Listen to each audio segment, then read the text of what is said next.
ওনার বাড়ি নাকি চট্টগ্রাম। আমরা ওনাকে আবেদন করছি, আরজ করছি, আমরা বাংলাদেশের নাগরিক, আবার আমরা এমন নাগরিক যেই দলটা জান্নাতি দল হবে আহলে সুন্নাত ওয়াল জামাত, সেই দলের অনুসারী, জান্নাতি দলের অনুসারী আমরা আহলে সুন্নাত ওয়াল জামাত। আমাদের অনুষ্ঠান হক অনুষ্ঠান, কোরআন সুন্নাহ সম্মত অনুষ্ঠান। এমনকি ডক্টর ইউনূস স্যার ঈদ মিলাদুন্নবীর পক্ষে বিবৃতি দিয়েছেন। এমনকি তারেক রহমান, বিএনপির চেয়ারপারসনের ছেলে তারেক রহমান পর্যন্ত তার ভেরিফাইড পেজে বিবৃতি দিয়েছেন।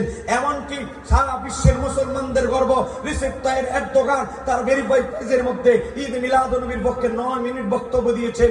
পাকিস্তানের প্রধানমন্ত্রী থেকে শুরু করে মুসলিম জাহানের বড় বড় প্রধানমন্ত্রীরা ঈদ মিলাদুন্নবীর পক্ষে বিবৃতি দেওয়ার পরেও আজকে প্রতিষ্ঠিত বিষয় সরকারিভাবে ছুটি দেওয়া হয়, সেই বিষয় প্রতিষ্ঠিত বিষয় আমরা পালন করতে গেলে কেন আমাদের উপর হামলা হবে? আমরা আজকের বুধপুরা এই মাহফিল থেকে জানতে চাই, কথা কোন ঠিক কিনা? এবার আসেন।